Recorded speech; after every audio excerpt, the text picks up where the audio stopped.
اگر میں آپ سے کہوں کہ آج آپ پانی کا صرف ایک گھونٹ اپنی پوری زندگی کا رخ بدلنے کی نیت سے پی سکتے ہیں تو شاید آپ کو یقین نہ آئے، لیکن ٹھہر جائیے، کیونکہ آج جو بات آپ سننے جا رہے ہیں وہ صرف ایک عام بات نہیں، بلکہ آپ کو اپنے رب کی طرف اور بھی قریب لے جانے والی ایک ایسی یاد دہانی ہے جو آپ کے دل کو جھکجھور کر رکھ دے۔ ہم روز پانی پیتے ہیں، لیکن بہت کم لوگ اس بات پر غور کرتے ہیں کہ یہی پانی اللہ تعالیٰ کی کتنی بڑی نعمت ہے۔ جب ایک مومن کسی بھی نعمت کو اپنے رب کے ذکر کے ساتھ استعمال کرتا ہے تو اس کا دل امید، سکون اور توکل سے بھر جاتا ہے۔ اگر آپ کو لگتا ہے کہ آپ کی دعائیں دیر سے قبول ہو رہی ہیں، روزی میں تنگی ہے، پریشانیاں ختم ہونے کا نام نہیں لے رہی، محنت کے باوجود راستے بند نظر آتے ہیں، یا دل ہر وقت بے چینی سے بھرا رہتا ہے، تو مایوس مت ہوئیے، کیونکہ اللہ تعالیٰ کی رحمت سے کبھی مایوس نہیں ہونا چاہیے۔ وہی ذات ہے جو ایک لمحے میں حالات بدل سکتی ہے، بند دروازے کھول سکتی ہے اور ناممکن کو ممکن بنا سکتی۔ آج میں آپ کو کسی جادو ٹونے یا غیر شرعی بات کی طرف نہیں، بلکہ اللہ تعالیٰ کے ذکر، سچے یقین، خالص نیت اور دعا کی طاقت کی طرف بلا رہا ہوں۔ یاد رکھیے، اثر کسی لفظ میں نہیں بلکہ اللہ تعالیٰ کی مشیت اور رحمت میں ہوتا ہے۔ جب بندہ پورے یقین اور ٹوٹے ہوئے دل کے ساتھ اپنے رب کو پکارتا ہے تو اس کی کوئی بھی دعا اللہ تعالیٰ سے۔ میرے پیارے بھائیوں اور بہنوں، ہو سکتا ہے آج کا یہ بیان آپ کی زندگی کا وہ موڑ ثابت ہو جائے جس کا آپ کو برسوں، اس لیے اس بیان کو آخر تک ضرور سنیے، کیونکہ ہو سکتا ہے آج اللہ تعالیٰ آپ کے دل میں امید کی وہ روشنی پیدا کر دے جو آپ کی زندگی کا اندھیرا ختم کر دے۔ یاد رکھیے، جس رب نے کن فیکون فرمایا اور پوری کائنات وجود میں آ گئی، اسی رب کے لیے آپ کی مشکلیں، آپ کا قرض، آپ کی بیماری، آپ کی پریشانیاں اور آپ کی تمام جائز حاجتیں بالکل مشکل نہیں۔ بس ضرورت ہے سچے یقین، صبر اور توکل کی۔ جب بھی پانی کا گلاس اپنے ہاتھ میں لیں، اسے صرف پانی نہ سمجھیں بلکہ اللہ تعالیٰ کی ایک عظیم نعمت سمجھیں۔ دل سے بسم اللہ الرحمن الرحیم پڑھیں، اپنے رب کی حمد کریں، اپنی جائز حاجتوں کے لیے دعا کریں اور پورا بھروسہ اسی پر رکھیں، کیونکہ وہی دعاؤں کو سننے والا، رحمتیں برسانے والا اور اپنے بندوں پر سب سے زیادہ مہربان ہے۔ اگر آپ بھی چاہتے ہیں کہ آپ کا دل اللہ تعالیٰ کے ذکر سے روشن ہو جائے تو اس بیان کو آخر تک ضرور سنیں اور کمنٹس میں ماشاء اللہ، الحمدللہ اور سبحان اللہ ضرور لکھیں۔ انشاءاللہ اللہ تعالیٰ کے ذکر کو آگے پہنچانے اور دوسروں کو نیکی کی طرف بلانے کی نیت پر بھی آپ کو ثواب ملے گا۔ اب ذرا اپنے دل سے ایک سوال کیجئے، کیا وجہ ہے کہ کچھ لوگ مشکلوں کے سمندر میں بھی سکون سے رہتے ہیں، جبکہ کچھ لوگوں کے پاس سب کچھ ہونے کے باوجود ان کے دل بے چین رہتے ہیں؟ اس کا جواب صرف ایک ہے، اور وہ ہے اللہ تعالیٰ پر یقین۔ جب انسان اپنے رب پر پورا بھروسہ کر لیتا ہے تو اس کی سوچ بدل جاتی ہے، اس کا نظریہ بدل جاتا ہے، اور پھر اسی بدلاؤ کے ساتھ اس کی زندگی میں بھی بدلاؤ آنا شروع ہو جاتا ہے۔ بہت سے لوگ شکایت کرتے ہیں کہ ہم دعا تو بہت کرتے ہیں، وظیفے بھی پڑھتے ہیں، لیکن اثر محسوس نہیں ہوتا۔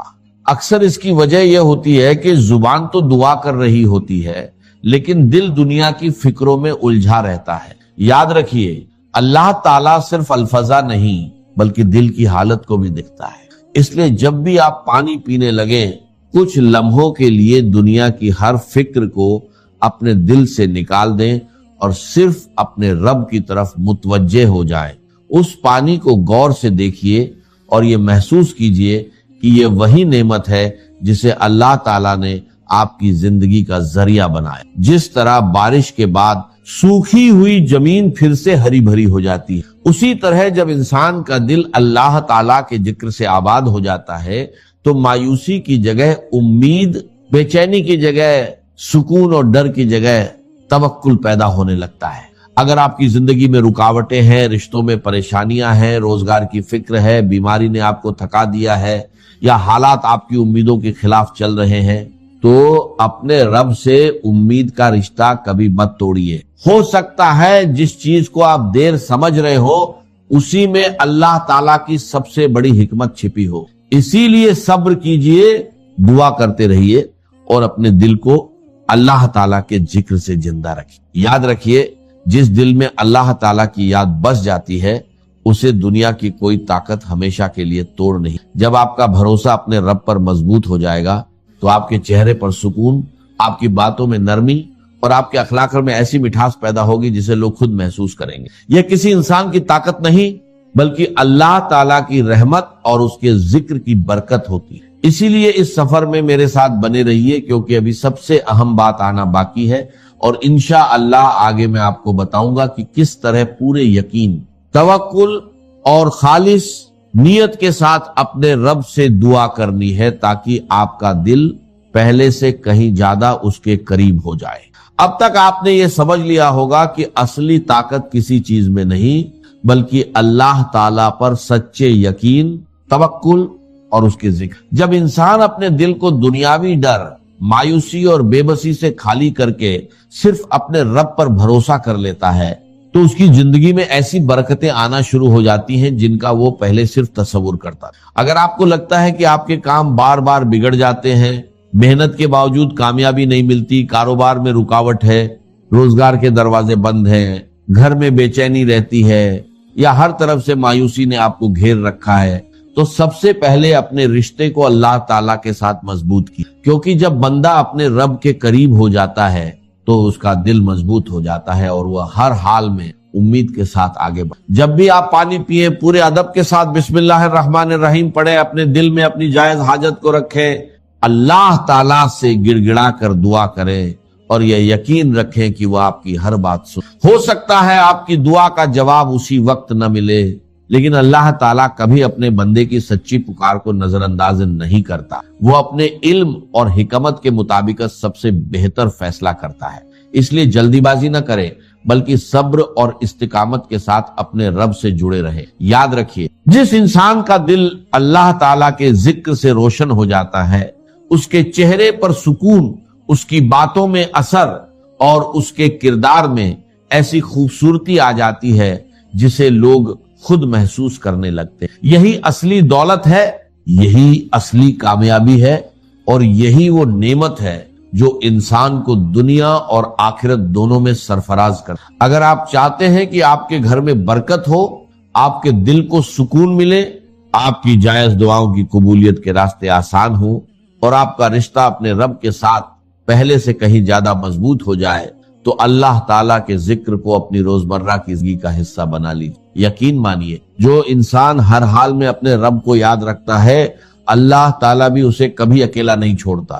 اس لیے اس بیان کو آخر تک ضرور سنیے، کیونکہ سب سے اہم بات اور وہ عمل جسے آپ کو پوری توجہ اور صحیح طریقے سے کرنا ہے، اب اگلے حصے میں آنے والا ہے، اور اب وہ اہم حصہ آ گیا ہے جس کا آپ شروع سے انتظار کر۔ سب سے پہلے اپنے دل کو ہر طرح کی نفرت، بدگمانی اور دنیا کی فکروں سے خالی کر دی، کیونکہ اللہ تعالیٰ کے سامنے وہی دعا زیادہ خوبصورت ہوتی ہے جو ٹوٹے ہوئے دل، خالص نیت اور مکمل توکل۔ جب بھی آپ کو پیاس لگے یا آپ پانی پینے لگیں، گلاس کو اپنے داہنے ہاتھ میں پکڑے، بسم اللہ الرحمن الرحیم پڑھیں، کچھ لمحوں کے لیے اپنی نگاہ پانی پر رکھیں اور پورے یقین کے ساتھ اپنے رب سے اپنی جائز حاجت کے لیے دعا کریں۔ یہ سمجھیے کہ آپ اس ذات سے بات کر رہے ہیں جو آپ کی ہر آواز سنتی ہے، آپ کے دل کا ہر راز جانتی ہے اور آپ کی شہرت سے بھی زیادہ قریب۔ اپنی پریشانی، اپنا درد، اپنا قرض، اپنی بیماری، اپنی روزی، اپنی اولاد،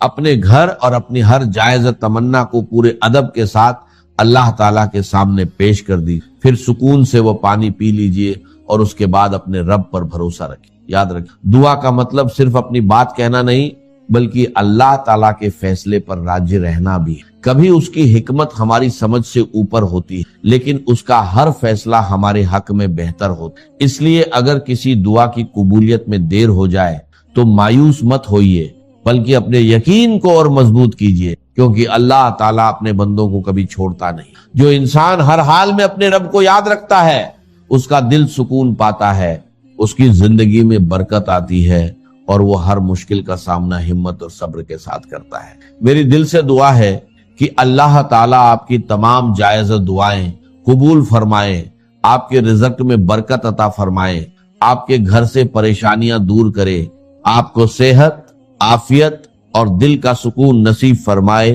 آپ کی مشکلوں کو آسانی میں بدل دے اور آپ کو ہمیشہ اپنی رحمت اور حفاظت میں رکھے۔ اگر آپ کو یہ بیان پسند آیا اور آپ نے اسے آخر تک سنا تو کمنٹ میں اپنا نام ضرور لکھیں اور ماشاء اللہ، الحمدللہ اور سبحان اللہ لکھ کر اللہ تعالیٰ کے ذکر کو آگے پہنچانے میں حصہ بنے۔ ہو سکتا ہے آپ کی ایک دعا، آپ کا ایک نیک کمنٹ یا آپ کی ایک آمین کسی دوسرے مسلمان کے لیے رحمت کا جھریا بن جائے، اور اللہ تعالیٰ اسی نیکی کی برکت سے آپ کی زندگی میں بھی ایسی خوشیاں، آسانی اور برکت عطا فرما دے جن کی آپ لمبے عرصے سے دعا کر۔ کہ پہلے رسول آتے تھے اپنی اپنی قوموں کی طرف صرف، لہذا آپ کو ان رسولوں کے ضمن میں ملے گا یا قوم اعبدوا اللہ ما لکم من الہ غیرہ، اے میری قوم کے لوگوں اللہ کی عبادت کرو، اللہ کی بندگی کرو، اللہ کی پرستش کرو، اسی کو اپنا محبوب اصلی بناؤ اور اس کے ہر حکم کی اطاعت کرو۔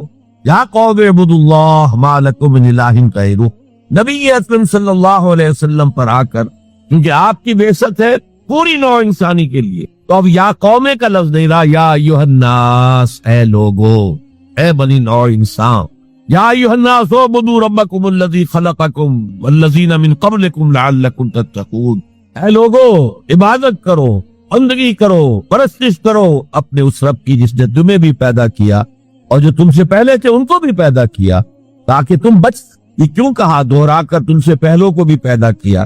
اس لیے کہ اکثر و بیشتر گمراہ لوگ مشرکین کیا کہتے تھے اپنے رسولوں سے کہ ہم تو بس بھی اپنے آباء و اجداد کے راستے پر چلیں گے، ما وجدنا علیہ آباءنا، جس طریقے پر، جس طرز عمل پر ہم نے اپنے آباء و اجداد کو پایا ہے ہم نے اسی پر چلنا ہے۔ تو واضح کر دیا تم بھی مخلوق ہو، وہ بھی مخلوق تھے، تم بھی انسان ہو، وہ بھی انسان تھے، تم سے بھی غلطی ہو سکتی ہے، ان سے بھی ہو سکتی تھی۔ لہذا یہ اصول نہیں ہے کہ جو بھی آباء و اجداد کی ریتیں ہیں، رسمیں ہیں، طریقے ہیں اور جو ان کے عقیدے ہیں انہی کو آپ لے کر چلے، بلکہ آپ تو تلاش کریں صحیح عقیدہ کیا ہے، صحیح زندگی گزارنے کا طریقہ کیا ہے، اس کو اختیار کریں۔ یا ایھا الناس اعبدوا ربکم الذی خلقکم والذین من قبلکم لعلکم تتقون، تاکہ تم بچ جاؤ جہنم کی آگ سے۔ یہ جو میں نے بتایا کہ اطاعت کلی، ہمہ تن، ہمہ وقت، ہمہ وجوہ، جزوی اطاعت نہیں، بس یہ ذرا نوٹ آف کوشن ہے۔ اگر ہم اللہ کا ایک حکم مانیں گے ایک نہیں مانیں گے،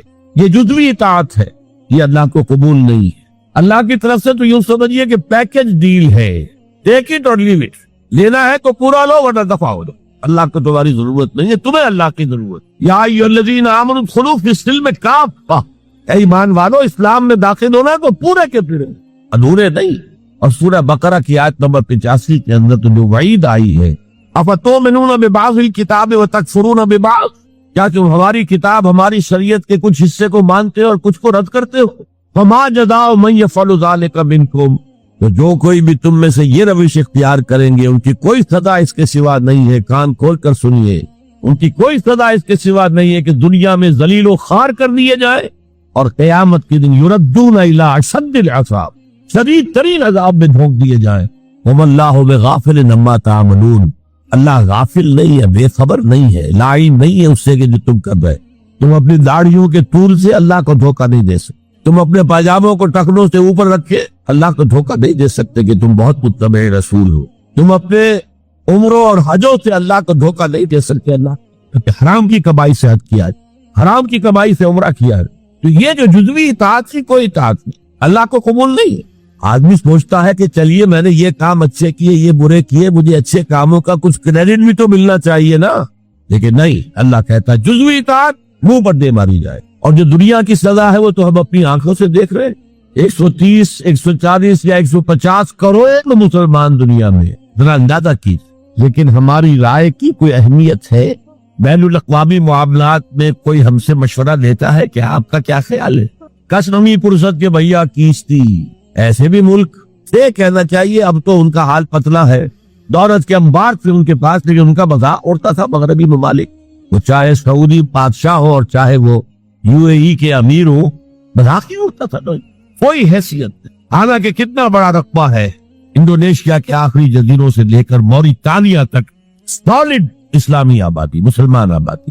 آپ کہیں گے کہ یہ بھارت جو ہے اس میں تو اکثریت تو نہیں ہے، لیکن 15 کروڑ یا 18 کروڑ تو آدمی یہاں موجود ہے، لیکن کوئی عزت، کوئی حیثیت دنیاوی بین الاقوامی سطح پر۔ بہرحال یہاں بھی ہے لوگ، کھاتے پیتے لوگ ہیں، ان کی اپنی کچھ عزت ہے اپنے معاشرے کے اندر، لیکن بحیثیت امت، بحیثیت قوم کیا حیثیت ہے ہماری؟ تو اللہ خزی فی الحیات دنیا، وہ تو ہماری نگاہوں کے سامنے موجود ہے۔ اب قیامت کے دن کے بارے میں جو دھمکی اللہ نے دی ہے، وَيَوْمَ الْقِيَامَةِ يُرَدُّونَ إِلَىٰ أَشَدِّ الْعَذَابِ، قیامت کے دن شدید ترین عذاب میں جھونک دوں گا۔